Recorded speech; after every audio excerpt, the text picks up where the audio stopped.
Perang saudara di Indonesia. Kaum Alawi penjajah segalanya. Assalamualaikum warahmatullahi wabarakatuh. Dalam tayangan kali ini, kembali saya menyampaikan adanya klan Alawi dari Tarim Yaman sebagai agama baru Qiblah Yaumil Qiyamah. 1. Menjajah dan merampas kemuliaan zuriat Rasulullah dan meminta balas jasa Nabi Muhammad sebagai Nabi dan Rasul adalah kakek mereka. Seperti menyelenggarakan peringatan Maulid Nabi, jamaahnya dimintai sedekah kepada kaum Alawi untuk bukti bahwa jamaahnya benar-benar mencintai Nabi, harus memuliakan kaum Alawi dengan sejumlah uang puluhan bahkan ratusan juta dari pengusaha kaya sebagai rasa syukur atas agama Islam yang mereka klaim adalah kakek mereka. Mereka juga meminta sedekah kepada warga untuk kehidupan kaum Alawi atas akan diselenggarakannya acara Maulid Nabi. Mereka juga tidak segan meminta uang jasa Nabi Muhammad SAW yang mereka klaim adalah kakek mereka kepada pimpinan pondok pesantren. Tidak memberi sedekah kepada kaum Alawi berarti tidak mencintai Nabi Muhammad SAW karena tidak memuliakan kaum Alawi sebagai para cucu Nabi. 2. Penjajah makam para aulia merebut makam Sultanul Aulia Syekh Abdul Qadir Jailani. 3. Penjajah jasa-jasa para pahlawan nasional. 4. Penjajah bawa tanah Pasundan milik Alawi. 5. Penjajah nasab Wali Songo. 6. Menjadikan umat jadi hamba mereka. 7. Mereka memusuhi Allah dengan memuliakan Tarim, bukan memuliakan Mekah dan Madinah dan melakukan haji dan umroh di sana tapi cukup Tarim, bertuhan dan menyembah Alawi. Mereka menyatakan itu dalam ceramahnya. Tatkala di dalam kubur maka malaikat bertanya, Marobuka, siapa Tuhanmu? Jawabnya Alawi, Nauzubillah min zalik. 8. Bertuhan kepada kaum Alawi, super mujassimah sama seperti Kristen dan Yahudi, dan Syia Siti Jenar Manunggaling Kaulo Gusti, dan itu sekte terbanyak berada di Jawa Timur, dan sekarang diadopsi oleh si Mbasayano jadi agama Budi, agama baru yang digadang-gadang oleh Yahudi akan kemunculannya di Indonesia. Yang tidak beriman adanya akhirat, di mana mereka banyak mengadopsi ajaran ilmu hakikat Arifin Billah untuk memusuhi syariat Islam. 9. Mereka memang berasal dari Yahudi.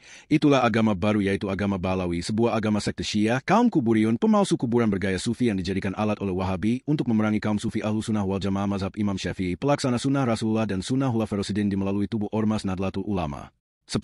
Mengaku zuriat Nabi tapi memiliki villa, KP, narkoba, prostitusi alias pelacuran dan itu tersebar dinyatakan oleh YouTube yang mengantongi fakta-faktanya. Mereka berlindung di payung Ormas Nadlatul Ulama sekaligus mengkebiri sejarah berdirinya Nadlatul Ulama untuk mereka kuasai. Nauzubillah. Dan kini emigran Yaman yang bukan WNI itu telah menabuh genderang perang kepada pribumi dan ini sejalan dengan kelompok Wahabi dan Ahmadiyah di Hizbut Tahrir, anti-demokrasi Pancasila yang menargetkan perang melawan NU tahun 2025.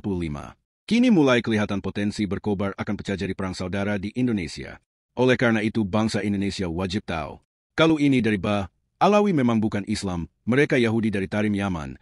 Lalu mereka membuat Ka'bah di Yaman agar Ka'bahnya dikunjungi dunia. Mereka membentuk pasukan bergajah untuk menghancurkan Ka'bah di Mekah. Peristiwa itu disebut tentara Abraha dan dihancurkan oleh burung ababil di depan Ka'bah. Dan keturunan mereka meregenerasi dengan membunuh cucu Nabi Sayyidina Husain. Lalu mereka justru mengaku sebagai cucu Sayyidina Husain hingga saat ini meluas menjadi ras istimewa di atas seluruh umat Nabi Muhammad. Seperti Yahudi mereka mengakui hanya umat Yahudi yang termulia atas seluruh manusia karena mengakui ras mereka anak Nabi Adam dengan Siti Hawa. Sementara selain Yahudi adalah anak Nabi Adam dengan hewan yang mereka sebut Goyim, yang lain disebut anak Goyim atau anak domba. Keturunan Yahudi dari Yaman yang membunuh Sayyidina Husain menyebut diri mereka Habaib hingga saat keruntuhan mereka di tahun 2025 ini. Kelak akan muncul lagi tentara Abraha dari Yaman suku Habsi, membangun Ka'bah palsu di Yaman dan itu sudah terlihat dari kaum Alawi dari pegunungan Kaukasus yang memuliakan Tarim Yaman melebihi Mekah dan Madinah. Mereka tidak mengerjakan syariat Islam yang kelima yaitu berhaji dan umroh. Namun tentara Abraha dari suku Habsi tidak berhasil menghancurkan Ka'bah karena kakak diangkat ke langit. Kemudian hari kiamat ditegakkan oleh Allah Subhanahu wa Ta'ala. Mereka menerima azab hari kiamat. Demikian riwayat mereka memang perampok kemuliaan agama Islam untuk kekuasaan dan kebahagiaan mereka di dunia. Waspadalah agar kita terhindar dari mereka. Baru-baru ini kaum Alawi Yaman dipulangkan ke Yaman oleh Arab Saudi. Ini contoh buat Indonesia lakukan Tomrex bukan WNI. Demikian tetaplah waspada di akhir zaman ini. Allahumma sholli ala Sayyidina Muhammad wa ala ali Sayyidina Muhammad. Semoga bermanfaat.